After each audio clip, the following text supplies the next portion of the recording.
Hello, my YouTube family. I hope you had a blessed day.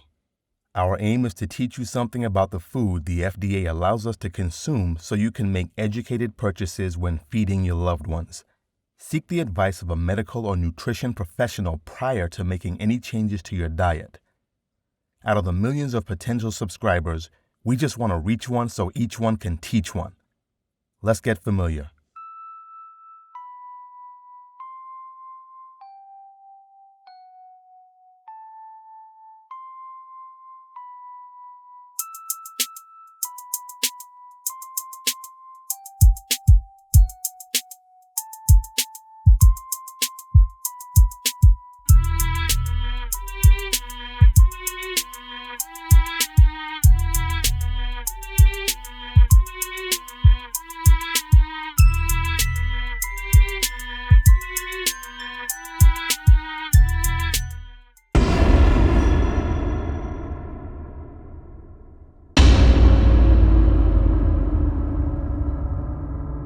Tampico Citrus Punch. The Tampico line of drinks is nice. At one time, we would buy 1 to 3 different flavors every week. Like many other food manufacturers I've reviewed, Tampico seems to look for shortcuts at the expense of healthy ingredients and our personal health. You look at these labels and assume they are made with fruits. Though there may be some fruit in these drinks, the truth is not entirely what these are marketed to be. On the surface, the name Citrus Punch may seem as though it is made from multiple citrus fruits. It is not. What is not commonly known is that Tampico Beverages was founded in 1989 with just one flavor, Citrus Punch. In 2014, its citrus gallon had become the #1 selling item in the refrigerated drink category in the U.S. These are labeled as a type of soft drink with the word punch. The words fruit or juice do not appear because the bulk consists of water, sugar, and flavoring, with only tiny proportions of fruit juice. I also noticed that their drinks seem to stain surfaces they land on quite a bit.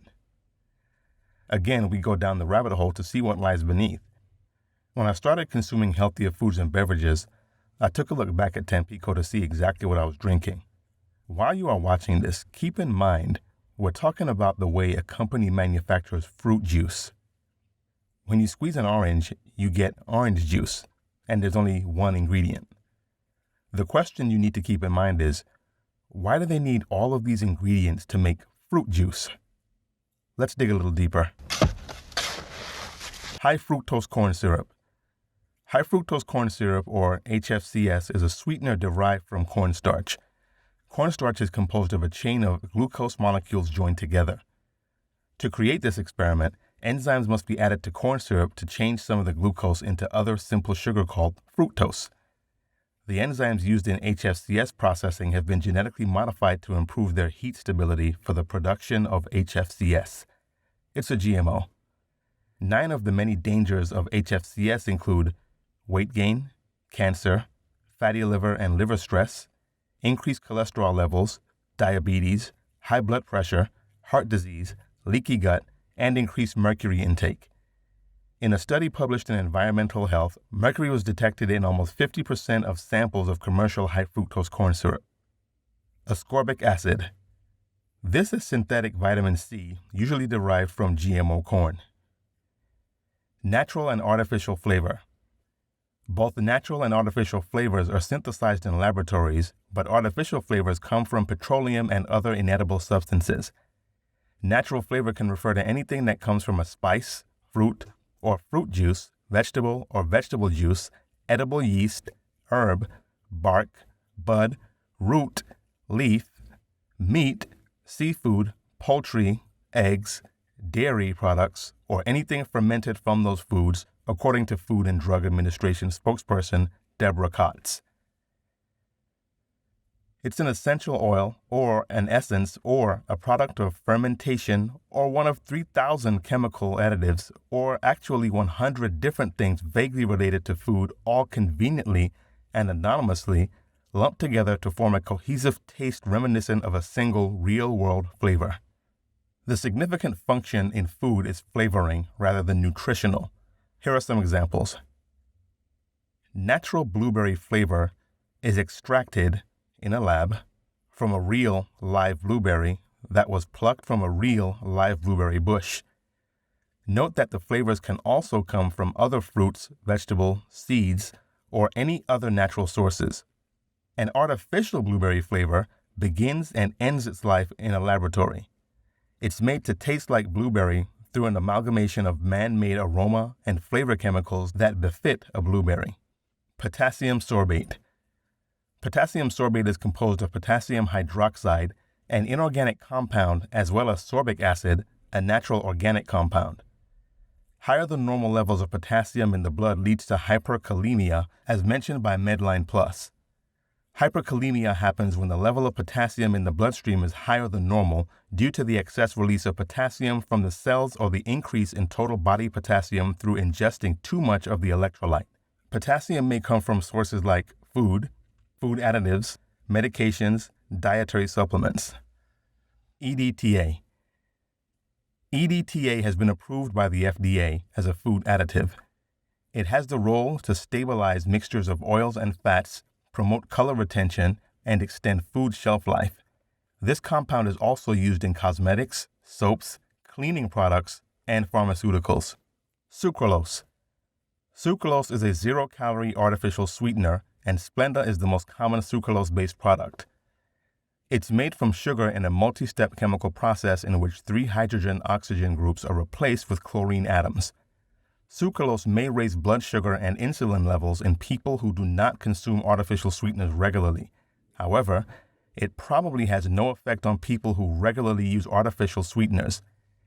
At high temperatures, sucralose may break down and generate harmful substances.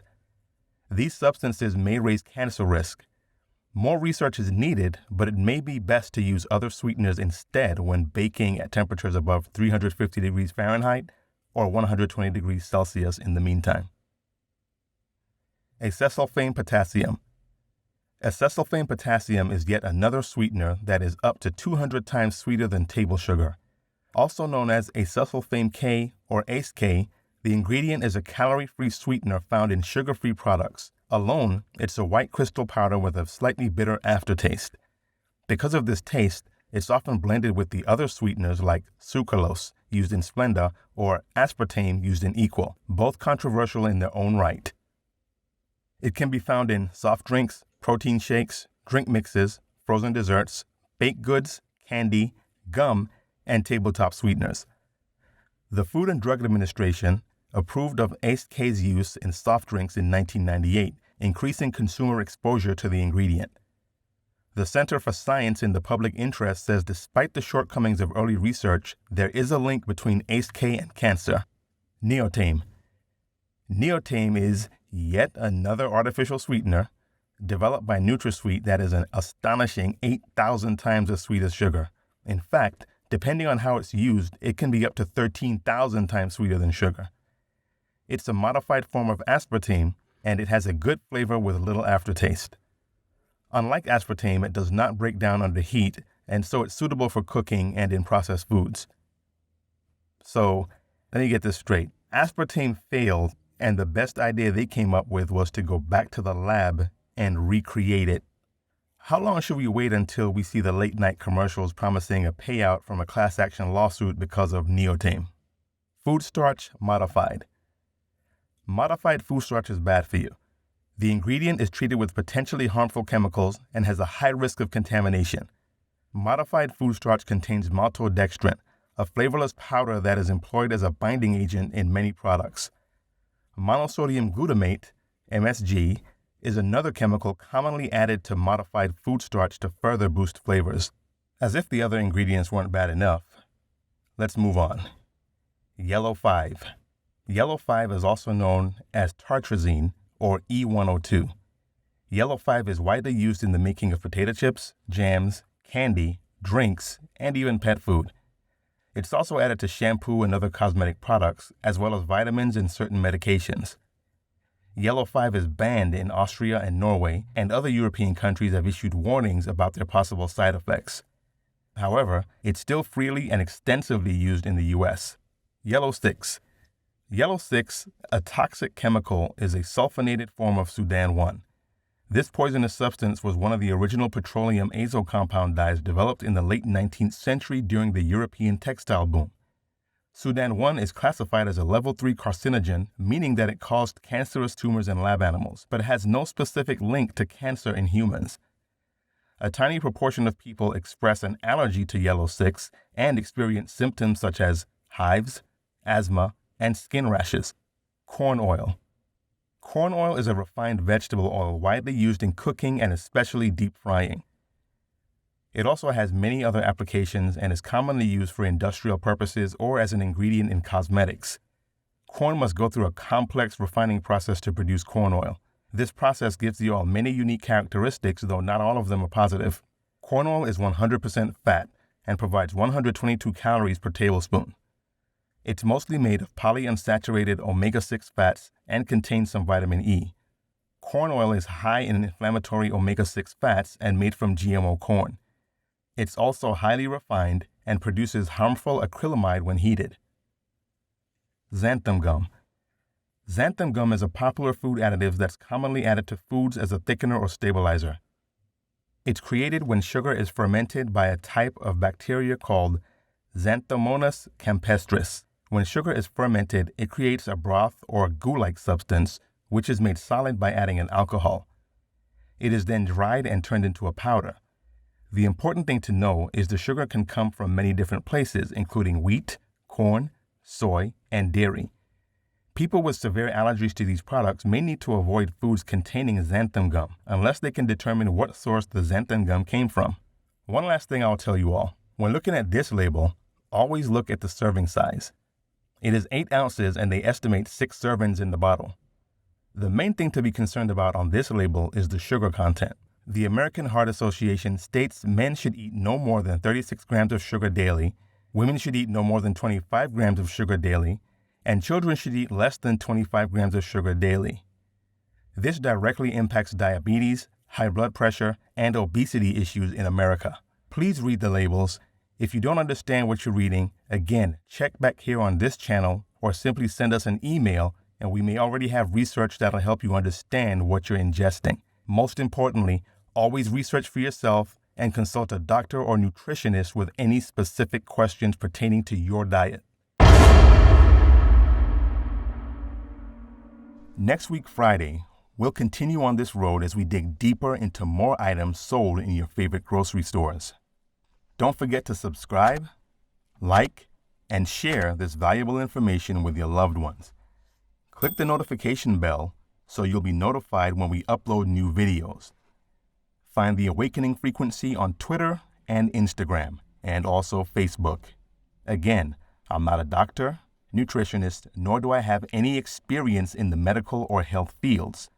I'm just a person whose health was impacted in a positive way just by changing how I eat. Seek the advice of a medical or nutrition professional prior to making any changes to your diet.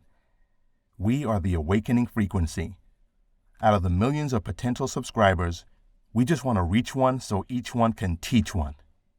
Peace.